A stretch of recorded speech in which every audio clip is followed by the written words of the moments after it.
right, guys, just keep in mind, everything is super slick down here. It's probably the slickest it's been this whole entire year.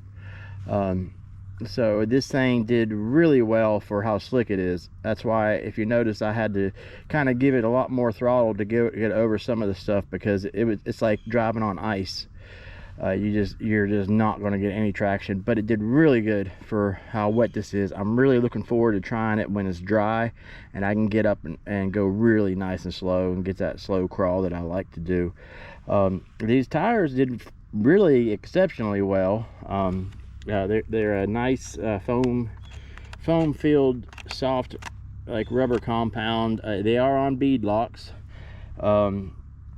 This is the everything. This is brand new. I just unboxed it, and basically this is my first run, and it did really well. I was expecting it to get hung up more because of its low stature, but it did really good. Like, it really surprised me. So and to actually make it through everything that and not get tangled like a lot of my others do, it did really well. It's got plenty of power. The Outrunner motor on it, it's so cool. It's so tiny. It's a lot smaller than the one on my TRX-4M. So, and that thing, man, I mean, it just, you can really creep with these Outrunners. I really love Outrunner motors. That's definitely why I went with the Outrunner for this version of this instead of the brushed version. Between the slow crawl you get, but plus it's all 100% waterproof, so really awesome. And if you look at the ESC, you can see the, I don't know if you can tell on film, but there's like a rubber, super shiny clear, the rubber seal over top of everything. So it's got that contact seal, whatever you call it, all over it, nice and really nice. Now I do want to put I want to 100% like make this waterproof. I'm going to seal off these the light box here, and then the receiver, and then once I get that all completely watertight, then I don't mind driving this through any kind of like little stream or anything, because this thing's going to go with me a lot of places.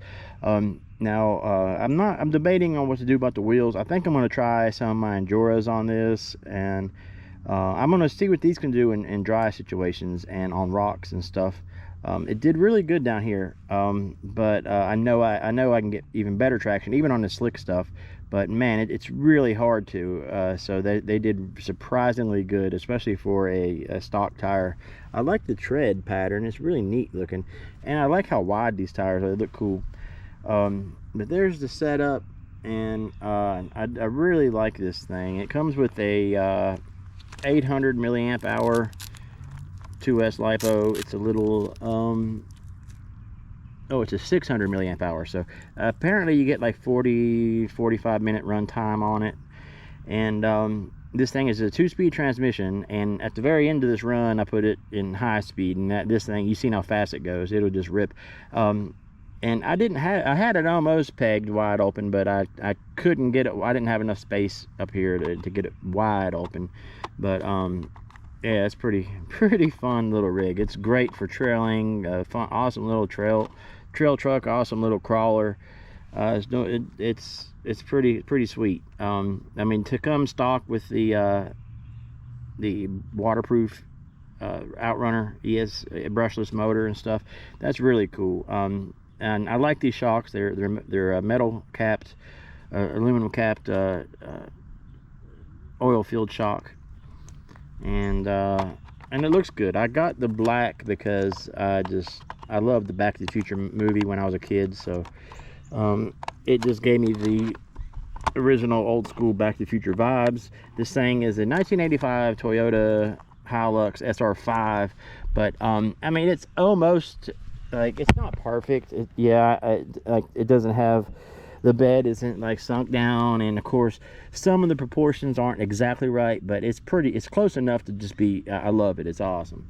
So just a lot of fun. But yeah, like I said, I'm gonna try some different wheels. When it gets dry, I'm gonna keep these tires on it until I can run it down here dry and do a few more tests with them. Then I'm gonna try some Anjoras on it.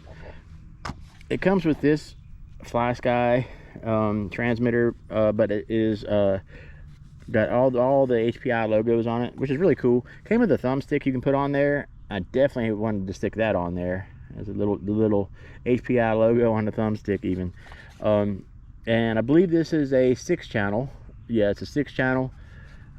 Really nice. The lighting on it is really cool. Of course, it doesn't have lights on top or in the very front. There's 2 in the front, but it has places for LEDs. So I'm definitely going to load that up with LEDs.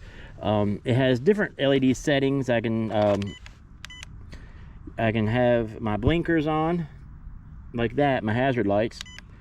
It's got low beam and then high beam, and then on low beam you can have your turn signals on, which I don't ever use turn signals, I don't think. And it's cool because then on low beam I can also turn my turn signals off. I've seen several people review this and they were like, oh, it's got high beam, low beam, and then it does nothing. I don't know what this does. Well, they weren't turning the steering. If they would have turned the steering, they would have known that it did something, and what it does is it turns off your turn signals. And that is an awesome feature. That's very awesome. So I figured I'd share that because a lot of YouTubers that are like that reviewed this, like when it first came out, just acted like they had no idea what that button did. It was like, I hear it beep, but it doesn't do anything. Well, it cuts off your turn signal. So that's the first in any RC that I have that I can turn off the turn signals with the switch. That's really nice. But anyway, I hope you guys enjoyed the video. If you hit me up, if you got any questions about it or anything, I'm definitely going to have this more on the channel. And hope you're all doing well. Don't forget to hit like. And as always, thank you for everything.